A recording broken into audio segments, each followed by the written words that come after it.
उसका स्वागत है आपका। खबर 2 बजे देख रहे हैं आप। मैं हूं आपके साथ शफान अंसारी। सीएम योगी आज पहुंचे हुए हैं बाराबंकी और यहां पर संबोधित कर रहे हैं। क्षेत्र में 3 लाख करोड़ रुपए से अधिक का निवेश करके हुए 1 करोड़ 61 लाख नौजवानों को नौकरी और रोजगार के साथ जोड़ देना, प्रधानमंत्री मुद्रा योजना, एक जनपद एक उत्पाद या विश्वकर्मा श्रम सम्मान के माध्यम से समाज के उन तबकों को जहां तक विकास नहीं पहुंचता था उन्हें आर्थिक स्वावलंबन और स्वतः रोजगार के साथ जोड़ा जा सके।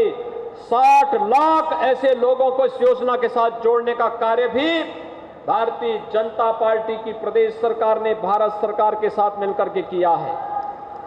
भाइयों बहनों, अभी आप देख रहे होंगे वर्तमान में पूरी दुनिया पिछले 1.5 वर्ष से कोरोना महामारी से त्रस्त है। मैं धन्यवाद दूंगा यहां के जनप्रतिनिधियों को, यहां के जिला प्रशासन को, जिसने जनप्रतिनिधियों के साथ, हेल्थ वर्कर के साथ, कोरोना वॉरियर्स के साथ मिलकर के इस कोरोना महामारी के लिए एक बेहतर वातावरण, इसे समाप्त करने के लिए जनपद बाराबंकी के अंदर दिया। आज ये महामारी उत्तर प्रदेश के अंदर लगभग समाप्ति की ओर है और हम अपने पर्व और त्योहारों की दृष्टि, अपने आगामी कार्यक्रमों की दृष्टि अपने आप को आगे बढ़ाने के लिए पूरी प्रतिबद्धता के साथ कार्य कर रहे हैं। लेकिन भाइयों बहनों, याद करिए, इस महामारी से लड़ने के लिए प्रधानमंत्री जी का मार्गदर्शन, भारत सरकार का सहयोग और राज्य सरकार, जनप्रतिनिधि, प्रशासनिक मशीनरी आपके साथ कदम से कदम मिलाकर के जान की परवाह के बगैर कार्य कर रही थी। बिना भेदभाव के हर गरीब को अन्न की योजना से जोड़ रही थी। हर गरीब को निःशुल्क खाद्यान्न उपलब्ध हो, इस पर कार्य कर रही थी।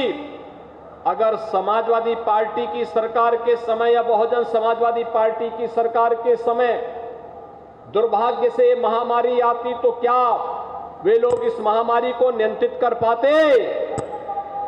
भाइयों बहनों, नहीं कर पाते। देश और दुनिया में महामारी का इतिहास बताता है कि जहां कहीं भी महामारी आई है तो महामारी के साथ साथ भूख से करोड़ों लोगों की मौत हुई है। लेकिन प्रधानमंत्री मोदी जी का यशस्वी नेतृत्व और मार्गदर्शन रहा। देश की आबादी के सबसे बड़े राज्य में सबसे अधिक टेस्ट करने वाला राज्य उत्तर प्रदेश, सबसे अधिक वैक्सीन देने वाला राज्य उत्तर प्रदेश और सबसे अच्छे ढंग से कोरोना महामारी को नियंत्रित करने वाला राज्य भी उत्तर प्रदेश और सबसे अधिक राहत सामग्री अपने नागरिकों को देने वाला राज्य भी उत्तर प्रदेश। आज सरकार फ्री में राशन देने का कार्य कर रही है और पहले की सरकारें गरीबों के इस राशन को हड़प जाती थी। आज सरकार आपको बिजली दे रही है। पहले की सरकारें केवल 4 जिले तक बिजली तक सीमित रह गई थी। आज सरकार बिना भेदभाव के सुरक्षा की गारंटी पूरे प्रदेश के हर नागरिक को उपलब्ध करा रही है। पिछली सरकारें चेहरा देख करके कार्य करती थी। आज सरकार पर्व और त्योहारों को शांतिपूर्ण तरीके से आस्था का सम्मान करते हुए उन्हें आगे बढ़ाने का कार्य कर रही है। चाहे वह कावड़ यात्रा हो, अयोध्या का दीपोत्सव हो, बरसाना का रंगोत्सव हो, वाराणसी का देव दीपावली हो, प्रयागराज का कुंभ हो, कोई विघ्न बाधा नहीं। हर्षोल्लास के साथ पर्व और त्योहार मनाइए, उत्साह और उमंग के साथ आगे बढ़िए। सरकार आपके साथ खड़ी है। लेकिन पहले की सरकारें क्या करती थी? पहले की सरकारें क्या करती थी? कावड़ यात्रा आती थी, महादेवा में भगवान महादेव को दर्शन करने के लिए, लोधेश्वर महादेव का दर्शन करने के लिए जब श्रद्धालु आते थे और अगर कहीं डीजे बज गया तो लाठीचार्ज हो जाता था, सरकारी संपत्तियों पर कब्जा हो जाता था, कोई पूछने वाला नहीं था। मूर्ति विसर्जन शांतिपूर्ण तरीके से नहीं हो पाता था। लेकिन भाइयों बहनों, आज तो हर कावड़ यात्रा को सम्मान के साथ लोधेश्वर महादेव को दर्शन करने, और अगर वह एक ग्रुप के साथ चल रहा है और डीजे बजाते हुए, नाचते हुए, भजन गाते हुए वहां जा रहा है, तो प्रशासन उसे सुरक्षा का माहौल देकर के वहां तक पहुंचाने का योगदान भी देता है। आज तो कोई प्रतिबंध नहीं है, कोई प्रतिबंध नहीं है। आज तो रामलीलाओं के आयोजन में कोई प्रतिबंध नहीं। पिछली सरकारों ने तो जन्माष्टमी के आयोजन पे भी रोक लगा दी थी। हमने तो कहा नहीं, जन्माष्टमी का आयोजन हर जगह होना चाहिए, सम्मानजनक ढंग से होना चाहिए। आज ये सभी कार्यक्रम सम्मानजनक ढंग से आज संपन्न हो रहे हैं। भाइयों बहनों, अगर आपको आज देखना है तो आज यहां पर 186 परियोजनाओं के लिए, जो सरकारी परियोजनाएं 186, उस पर 148 करोड़ 84 लाख रुपए खर्च होंगे। आज इनका शिलान्यास और लोकार्पण का कार्यक्रम यहां पर अभी संपन्न हुआ है, जिसमें नवाबगंज सदर से 39 परियोजनाएं हैं जिन पर 31 करोड़ 66 लाख रुपए खर्च हो रहे हैं। रामनगर की 17 परियोजनाएं हैं जिन पर 64 करोड़ 93 लाख रुपए खर्च हो रहे हैं, और कुर्सी की 16 परियोजनाएं हैं जिन पर 13 करोड़ 8 लाख रुपए खर्च हो रहे हैं। भाइयों बहनों, इसी प्रकार से नवाबगंज सदर की 44 परियोजनाएं ऐसी हैं जिन पर 13 करोड़ 98 लाख रुपए ये लोकार्पण की हैं। रामनगर की 33 परियोजनाओं पर 16 करोड़ 50 लाख और कुर्सी की 37 परियोजनाओं पर 8 करोड़ 66 लाख रुपए लोकार्पण की इन परियोजनाओं का संपन्न यहां पर किया गया है। और साथ साथ ब्रिटानिया इंडस्ट्रीज लिमिटेड की 340 करोड़ रुपए की लागत की परियोजना का शिलान्यास भी यहां पर संपन्न हो रहा है। भाइयों बहनों, ये 340 करोड़ रुपए की परियोजना सामान्य परियोजना नहीं, 1000 नौजवानों को नौकरी देने वाली परियोजना होगी। और यहीं के किसानों से गेहूं भी लिया जाएगा, यहीं के किसानों से मैदा भी लिया जाएगा, उत्तर प्रदेश के ही किसान से चीनी खरीदने का कार्य भी होगा, और यहीं का नौजवान यहां नौकरी पाएगा। उसके लिए स्किल डेवलपमेंट का विशेष कार्यक्रम भी चलेगा, और रोजगार की नई संभावनाओं को आगे बढ़ाने के लिए प्रदेश सरकार ने अपनी औद्योगिक नीति में विशेष प्रावधान किया है। ये केवल औद्योगिक और निवेश नीति नहीं, औद्योगिक निवेश और रोजगार सृजन की नीति उत्तर प्रदेश सरकार की है। भाइयों बहनों, आज तो सरकार भेदभाव नहीं करती है। आज तो हमने कहा कि अगर देवास शरीफ का विकास होना है तो महादेवा का भी विकास होना है, एक तरफा विकास नहीं चलेगा। विकास की योजना का लाभ सबको, सम्मान सबको, विकास की योजनाओं का लाभ सबको पहुंच रहा है।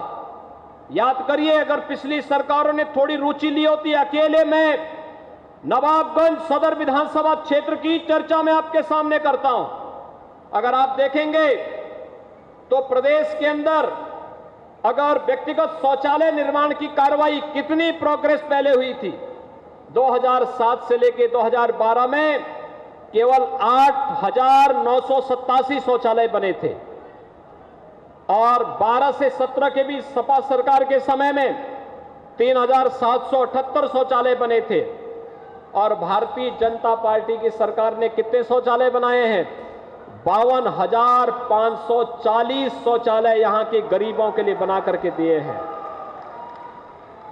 भाइयों बहनों, पंचायत भवन विकास की धुरी बनेगी ग्राम पंचायत में। बसपा को फुर्सत नहीं थी, समाजवादी पार्टी को सेफई के बाहर निकलने की फुर्सत नहीं थी, और भारतीय जनता पार्टी की सरकार के समय अब तक 36 ऐसे पंचायत भवन बन चुके हैं जिन्हें ग्राम सचिवालय के रूप में विकसित किया गया है, और इस पर 5 करोड़ 40 लाख रुपए अब तक खर्च हो चुके हैं। उज्ज्वला योजना के कनेक्शन, बहन जी की सरकार थी तो उनको फुर्सत नहीं थी, सरकार पिछली सरकार को रुचि नहीं थी, और भारतीय जनता पार्टी की सरकार के समय यहां पर हजारों महिलाओं को उज्ज्वला योजना का कनेक्शन भी उपलब्ध कराया गया है। सौभाग्य योजना के अंतर्गत भी कनेक्शन सपा बसपा की सरकार में 0, भारतीय जनता पार्टी की सरकार में 8,000 से अधिक परिवारों को ये निःशुल्क कनेक्शन देने का कार्य भी किया गया है। आयुष्मान भारत 5 लाख रुपए की स्वास्थ्य बीमा का कवर दिया जाता है।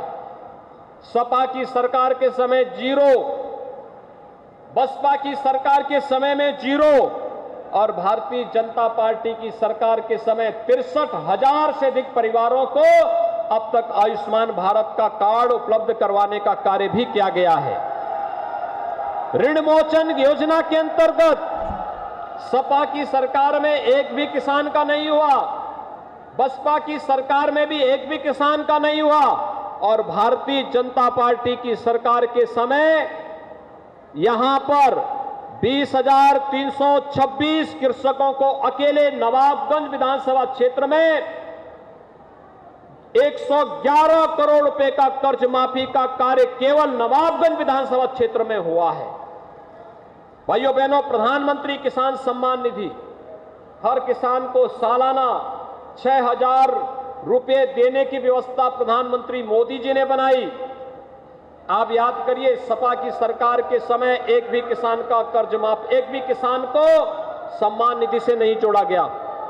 बसपा की सरकार के समय किसी भी किसान को योजना के साथ नहीं जोड़ा गया और भारतीय जनता पार्टी की सरकार के समय अकेले नवाबगंज सदर विधानसभा क्षेत्र में 92,666 कृषकों को इस योजना का लाभ हर चौथे महीने देने की कार्रवाई हो रही है। यानी विकास चेहरा देख करके नहीं, विकास का आधार गांव होगा, विकास का आधार गरीब होगा, विकास का आधार किसान होगा, विकास का आधार नौजवान होंगे और विकास का आधार महिलाएं होंगी। यह प्रधानमंत्री मोदी जी का यह संकल्प उत्तर प्रदेश की सरकार आज चरितार्थ कर रही है और भाइयों बहनों, आज उसी क्रम को आगे बढ़ाने के लिए हम सब आपके बीच यहां पर उपस्थित हुए हैं। याद करिए, मोदी जी ने जो 13-14 में कहा था उसको केंद्र और प्रदेश सरकार ने मिलकर के पूरा किया। 2017 विधानसभा चुनाव के पहले जो आश्वासन दिया गया था उन्हें पूरा करने का कार्य प्रदेश की भारतीय जनता पार्टी नेतृत्व की सरकार ने किया।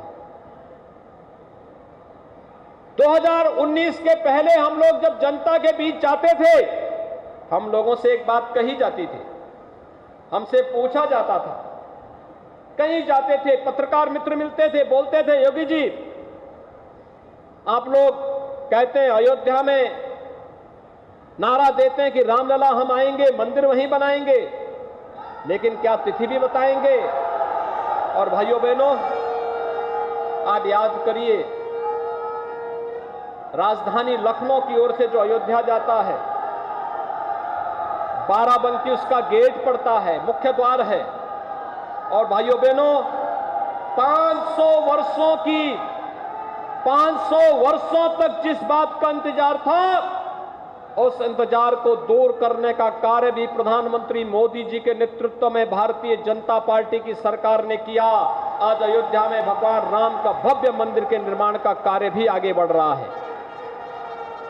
मैं आज आपको यही आश्वस्त करने के लिए आया हूं, हम सुरक्षा भी देंगे, प्रदेश के नागरिकों के सम्मान को भी बढ़ाएंगे, प्रदेश के अंदर हर नागरिक को स्वावलंबन की ओर भी अग्रसर करेंगे और विकास तो गांव-गांव और घर-घर तक पहुंचाने का कार्य करेंगे। चाहे वह जल जीवन मिशन का कार्य हो, एक्सप्रेस हाईवे का हो या फिर नौजवानों के रोजगार का कार्य हो, कोई इसमें समझौता नहीं। और इसीलिए मैं आपसे कहने के लिए आया हूं, आपने 4.5 वर्ष के अंदर आपने देखा होगा, बिना रुके, बिना झुके, बिना डिगे, बिना थके सरकार निरंतर कार्य की है।